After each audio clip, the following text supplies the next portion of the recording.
Akkam jirtu daawwattoota keenya kabajamoo oduu jajjabduu guyyaa har'aa gurraan isin ga'uuf deebinee dhufnee jirra. Intalti Oromoo isin suura irratti argaa jirtan tun barattuu kutaa 11 turte. Akkuma beekamu namuu akkuma dalagatuuf biyyaa deemu barnoota ishee addaa kutte gara Liibiyaa imala ishii itti dhaabbatte. Yeroo Liibiyaa geessu duriyyootan yookaan shiftoota biyya Liibiyaatiin qabamtee rakkoon hamaa keessa jirti. Yeroo ammaa kana gargaarsa birrii guddaa barbaaddi. Rakkoo isin keessa jirtu immoo suur-sagaleen bahaa jira. Maatii isiitti illee erganii maatii isillee kanaan doorsifamaa jira.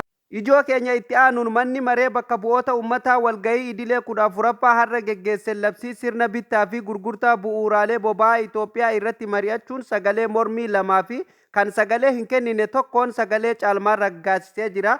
Bal'ina oduu kana akka itti aanutti ni dhageessu. Kanumaan wal qabatee ijoon keenya itti aanu balaan ibiddaa Los Angelesitti mudate qabeenya doolaara biliyoona 57 ta'u barbadeessu himamaa jira. Bal'ina isaa oduu kana keessaa ni argattu. Maarree daawwattoota keenya kabajamoo namoonni hanga ammaa chaanaala keenya subscribe gootanii maatii hin ta'in subscribe godhuun maatii keenyatti ta'a. Namoonni subscribe gootan like share waliif gochuu hin dagatina. Daawwattoota keenya kabajamoo jalqaba irratti waa'ee obboleettii teenya biyya Liibiyaa keessatti harka shiftootaatiin qabamtee dararamaa jirtu kanaan haa eegallu jechuudha. Akkuma beekamu namni kamiyyuu gaafa biyyaa deemu yeroo jalqaba biyyarraa deemu rakkoo akkanaatu na mudata yookaan waan akkanaatu na mudata jedhee hin yaadu jechuudha. Ufillee jijjiiree maatii koollee jijjiiree darbee biyya koollee nan jijjiira jedheeti kan biyyarraa deemu jechuudha. Akkuma nama kamiitu jijjiiramuuf gara biyya Awurooppaa imaluuf obboleettiin teenya tuni biyyarraa kaatee gara biyya Liibiyaa imalte jechuudha. Karaa kanatti immoo Liibiyaatti duriyyoota shiftootaan qabamtee jechuudha. Akka malee dararamaa jirti jechuudha. Obboleettii teenya tana maqaan isii Na'iimaa Jamaal jedhamti jechuudha. Bakki dhaloota isiilleen godina Arsii Lixaa Shaashamanneedha. Akka BBC'n gadhiisetti jechuudha. Daawwattoota keenya kabajamoo akka malee jechuudha miidhamaa jirti jechuudha. Suuraa fi viidiyoon Na'iimaa Jamaal gadhiifamee yeroo isheen dararaa kan mul'isu yoo ta'u maatiin ishee maallaqa gaafataman akka ergataniif itti ergamaa turu maatiin BBC'tti himee jira. Jechuun kana gaafa keenya fi suuraa isii hidhanii haada afaanii fi harka isiitii fi waan hunda isii hidhanii jirtu jechuudha. Yeroo isii dararaa jiran suuraa fi viidiyoo maatii isiitti erganii jechuudha. Akka maatiin maallaqa guddaa irraa kafaluuf kanaan akka sodaachisaa jiran jechuudha. Himamaa jira jechuudha. Daawwattoota keenya shamarri keenya immoo haala kanaan dararamuun dhugaa rabbi hedduu namatti dhagama. Mucayyoon tuni barattuu kutaa 11ti yookaan ishee yeroo pirippii barataa jirtutti jechuudha kan isiin biyyarraa deemte barnoota ofii adda kuttee rakkoo biyyi keenya keessa jiru wal qabatee jechuudha. Gara biyya ambaa deemtee rakkoon kun mudatee rabbi harkaa haa baasu. Akkasumallee namoonni waan kanatti dandeettii qabu akkuma kana dura miidiyaa adda addaa irratti namoonni hedduun gargaaramaa turan obboloonni keenya hedduun gargaaramaa turan isheen tunilleen akka gargaaramte harka diinaa sanii baatu intala dhalaati jechuudha. Kanaafuu akka harka diinaatti baatuuf irratti dalagamuu akka qabu asumaan dhaamsa dabarsuu barbaanna jechuudha. Daawwattoota fi kabajamtoota keenya dabalataan daawwattoota keenya akkuma beekamu jechuudha. Guyyaa lama moo sadii dura obbo Jawaar Mahammadii fi Fayyisaa Leellisaa waa'ee bobaa gaazaa irratti jechuudha Itoophiyaa keessatti qaala'ee maal waan jedhamu irratti wal qabaa turan jechuudha. Walitti deddeebisaa turan jechuudha. Fuula sooshaal miidiyaa irratti argaa jirre jechuudha. Kanumaan wal qabatee immoo har'a Itoophiyaatti jechuudha manni maree bakka bu'oota uummataa jechuudha.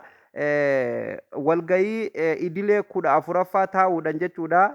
Labsii sirna bittaa fi gurgurtaa boba'aa irratti mari'achuun sagalee mormii lamaa fi kan sagalee hin kennin tokkoon raggaasisee jira jechuudha. Har'a labsii bittaa fi gurgurtaa boba'aa kanaan wal qabatee jechuudha manni maree bakka bu'oota uummataa walgahii idilee 14ffaa kana keessatti seera hedduu raggaasise jechuudha. Seera tokko lamaa miti ani tokko laman irraa isiniif tuqa jechuudha. Tokko kan nama kolfisiisuu fi hedduullee kan faayidaa qabuu fi miidhallee qabu tokko kan isaan raggaasisan tokko isinitti himaa jechuudha.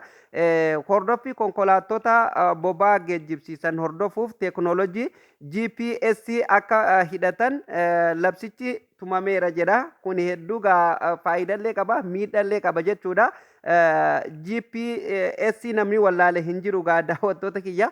GPS konkolaataa fakkeenyaaf namoonni konkolaataa konkolaachisan shufeertonni jechuudha kan konkolaataa san konkolaachisanii amma boodan eessa akka deeman akkasumallee gaaza litira meeqan kiiloo meeqa akka deeman jechuudha hordoffiin taasifamuuf deema jechuudha amma booda yeroon qisaasa'uun hin jirtu abbaan konkolaatallee konkolaataan kiyyaarra hangana deeme kan jedhu jechuudha bakkuma tokkotti biraa laaluu danda'a jechuudha kun egaa warra konkolaachisuuf miidhaa qaba abbaa konkolaataatiif immoo faayidaa qaba mootummalleef akkasumatti faayidaa qabaa jechuudha kuni kan mudate egaa waa'ee qaala'iinsa bobaa Itoophiyaa keessatti wal qabate jechuudha bakka konkolaachiftoonni yaanii humnaan ala konkolaachisuuf akkasumallee seeraan ala konkolaachisaa jiranii kan jedhu jechuudha kana qofaa miti gaa ammallee waa hedduudha kan isaan raggaasisan jechuudha daawwattoota keenya fakkeenyaaf konkolaataa makiinaa konkolaataa gaaza gannannaqaa deemullee kunillee to'atamuu qabaa meelaa dhugaa rabbii qaala'iinsarraa kan ka'e jechuudha konkolaataan silaa konkolaataan deemu tokko gaaza gannannaqaa ni deema gaafa gaaza gannannaqaa deemu bar innumti sunuu badee jechuudha bakka konkolaatummaan sunuyyuu tabalaashee jira tolchuu barbaachisaa jechuudha soo kanumaafuu kanuma hundaayyuu akka eegamu bifa teeknooloojiitiin teeknooloojii ammayyaa fayyadamnee kun hundinuu akka of eeggannoon godhamu waan hedduudha kan isaan raggaasisan jechuudha daawwattoota kiyya dhuma irratti labsiin duraan ture lakkoofsa 838 hanga 2006 irratti bu'uuraalee boba'aa to'achuu wal qabatee hanqinaalee akka qabuu fi kan amma ragga'ee qisaasamaa fi rakkoolee dandamachiisuu danda'a jedha kun egaa daawwattootaaf kabajamtoota keenya meegaa seera amma ragga'e kana maal akka ta'ellee jechuudha hundaayyuu silaa miidiyaa irratti dubbatamaa jira walumaanuu ilaalla mee amma seerri amma ragga'e kun jechuudha Itoophiyaa ol kaasa fi akkasumallee qaala'iinsa benziinaa kana gadi deebisaa fi ol kaasa kan jedhu kanallee walumaan ilaalla jechuudha daawwattoota keenya kabajamoo oduu keenya isa xumuraatiin jechuudha balaan ibiddaa Los Angeles keessatti guyyaa 2-3 dura kan mudate jechuudha qabeenya birrii biliyoona 57 ta'uu akka barbadeesse oduun garasii baate ni mul'ifti jechuudha daawwattoota keenya biliyoona 7 guyyaa 2-3 keessatti ibiddi haala kanaan barbadeessuun waan hedduu namatti dhagamaati jechuudha silaa biyya keenya taate irraa'uu hin haftu jechuudha qabeenyumti biyyi teenya qabduyyuu hanguma kana jechuudha kanaaf biyyi guddattetti kunumaa hin dhagamu balaan ibiddaa ta'uu rakkoodha dhugaa rabbii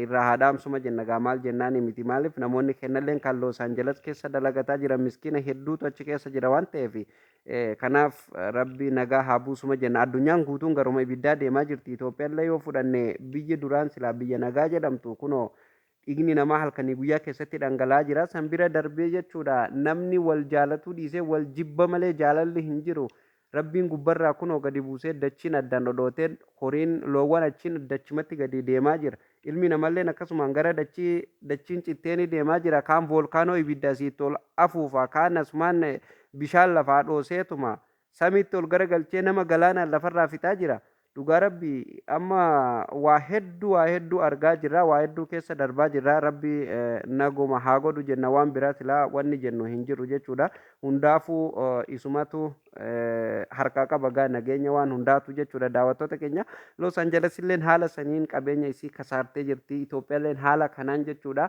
ol deemaa jirti jechuudha jireenyi qaala'uu irraa kan ka'e kunoo amma GPS akka hidhatan konkolaattonni illee jedhanii seerri kun raggaame gaayyii dhugaa rabbi hoo dhugaan hojiirra oole jechuudha warra konkolaachisuutti ammuma dhumatteef warra konkolaachisuuf jechuudha hedduu isaaniif rakkoodha jechuudha kiiloo dhaabbatuun hin jiru kiiloo gaazallee qisaasuun hin jiru abbaa konkolaatallee abbaa qabeenyallee kasaarsuun hin jiru jechuudha amma boodan so kanaaf kun hedduu gaariidha keessafuu warra hattuuf hedduu gaariidha amma boodan konkolaataan GPS hin qabne deemuu hin danda'u jechuudha bakka konkolaataa hattuuti walumaa galatti jechuudha tarkaanfiin irratti fudhatamaa jechuudha seerri kun yoo dhugaa ta'e hojiirra oole kana fakkaata gaa daawwattootaaf kabajamtoota ijoon keenya kan galgala kanaa isiniif qabannee dhufne jechuudha daawwattoota keenya nu biraa nama gara galgalaatti deemuutti jira jechuudha.